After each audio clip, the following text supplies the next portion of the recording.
Hello everyone, आज आपण माने केदार गौरी सीरियल देखा पाइबे कि वीणा, माधवी एवं विक्रांत तीन जन जाक दिव्या गौरीर झील कि नहीं से सब विषय जानापी चेष्टा करुँच। माधवी वीणा को प्रश्न करुच्ची कि से पूरा 100% सियोर कि दिव्या ता झील बोली। आउ ए सब पर वीणा ताकू कहे कि नाई सासुमा से सियोर नुहंती, किंतु सेथिपाई से डीएनए टेस्ट काली करबा को जाउछंती।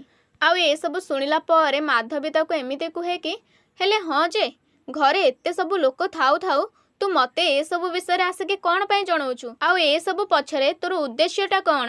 आउ ए सब पर वीणा प्रथमे टिके हसी दिए, आउ तापरे पुणी कहे कि मु जानिथिली सासुमा तमे जमारो भी मो कथारे विश्वास करिबनी। आउ हाँ, या पछरे भी मोर गोटे बहुत बड़ स्वार्थ अछि। तमे कौन भाबुच सासुमा? मु दिने दुई दिन भितरे तुमको निजर गुरु मानि नेबी? नाई सासुमा, एथिरे मोर बहुत बड़ स्वार्थ अछि। आउ सेईटा होउची मु कि चंदन आमे जेमिति भविष्यत रे थाल न धरिकी भिक न मागू एथिपाई।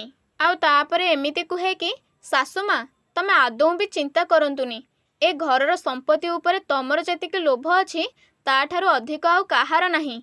आउ तापरे पुणी एमिति कुहे कि आउ जदि प्रमाण हेई जाए कि दिव्या होउची गौरी अपांकर झियो, ताहाले आपणको पुओ चंदनकर संपत्ति रु दिव्या मध्य भाग नब। आउ तापरे टिके मुरुकी हस हसी देके एमिति कुहे कि आ मु जेतिकी जानिचे सासुमा तुमको तमे ए सबु जमारू भी हबाकू दबनी।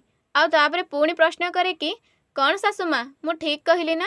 आउ आपण केबे भी भाबंतुनी कि बिना स्वार्थरे मु आपणकर साथ देबी बोली। एथिरे मध्य मोर बहुत बड़ स्वार्थ अछि। आउ ए सबु पर माधवी वीणा को एमिति कुहे कि अच्छा तू जदि एते चालाक ताहाले गोटे छुआटी आनिकी पालिलुनी।